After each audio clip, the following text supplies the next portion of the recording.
Bonjour Audrey. Bonsoir Raphaël. Vous revenez aujourd'hui sur ces crues exceptionnelles dans toute la France et surtout sur les pistes d'adaptation face à ces inondations. Oui, alors ce début d'année 2026 a été très pluvieux sur la France. Il y a une part de variabilité naturelle, bien sûr, mais il y a aussi une part d'effet du réchauffement climatique qui va augmenter la quantité de pluie déversée à l'occasion d'une dépression. Ainsi, Météo France nous apprend que dans une France réchauffée de 4 degrés en 2100, ce qui est la trajectoire actuelle, pas un scénario catastrophe, je le rappelle, eh bien, les pluies intenses se renforceraient, vous le voyez, de 15% en moyenne et jusqu'à 20% sur le nord de la France. Il y a donc urgence à mettre en place des stratégies d'adaptation. Le plan national d'adaptation au changement climatique qui a été adopté l'an dernier consacre un chapitre entier à ce risque inondation. Et voici ce qu'il préconise: de permettre aux collectivités d'engager des programmes au niveau local pour s'adapter au changement climatique. Ça, ce sont les deux premiers points.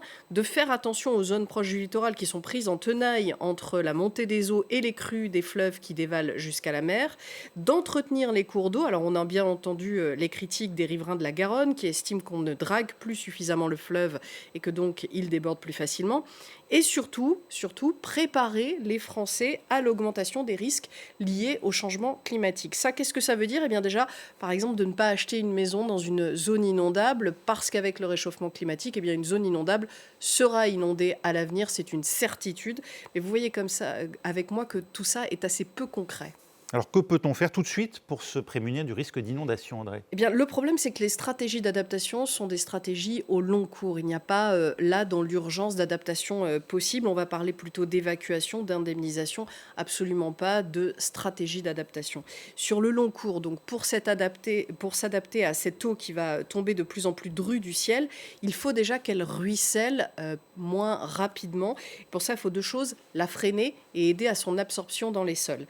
Aider à son absorption, tout d'abord, là, comme les sols ont reçu beaucoup de pluie ces 2 derniers mois, eh bien, ils sont saturés en eau, ils ne peuvent plus jouer leur rôle d'éponge. L'eau des dernières pluies va donc glisser, ruisseler, c'est l'inondation. On ne peut évidemment pas empêcher la pluie de tomber du ciel, mais on peut améliorer la capacité du sol à absorber l'eau. Déjà, vous me voyez venir, hein, en arrêtant d'artificialiser les sols. 9,5% des sols de France métropolitaine sont artificialisés, selon un chiffre du ministère de l'Agriculture, et c'est en augmentation de 66% ces 40 dernières années. Alors depuis 2021, la France, elle s'est fixé un objectif d'arriver à zéro artificialisation nette en 2050. Ça veut dire que si on veut construire, il va falloir détruire ailleurs. On comprend mieux avec ces crues l'intérêt d'une telle mesure. Ensuite, quand on pense sol imperméable, évidemment, on pense tout de suite béton, etc. Mais même la terre peut être imperméable. Déjà, vous le savez, une terre cuite, desséchée par le soleil, va mettre plus de temps à absorber de l'eau. Donc en période de canicule, il faut laisser un couvert végétal au sol pour ne pas le laisser nu face au soleil, il va se dessécher plus vite. Ensuite, le fait de travailler les champs avec de lourdes machines, eh bien, ça va tasser les sols et les rendre aussi moins perméables. Ça, c'est une question qu'on n'aborde pas souvent. Voilà comment on aide à son absorption. Ensuite, vous vous en souvenez, il faut freiner le ruissellement de l'eau. Là aussi, l'agriculture a un rôle à jouer puisqu'il faut replanter des haies. Il y a un programme en France qui a pris un peu de retard, mais tout de même, il existe.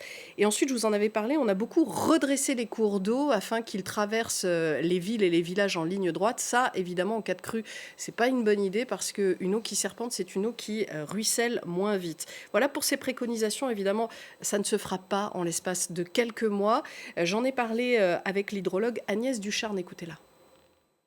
De ralentir les écoulements, favoriser l'infiltration, reméandrer les cours d'eau, etc. Ça ne fait pas partie de stratégies d'adaptation d'urgence, mais c'est des éléments importants d'adaptation, en fait, de restauration du potentiel naturel des bassins versants, qui, à mon avis, devrait être fait.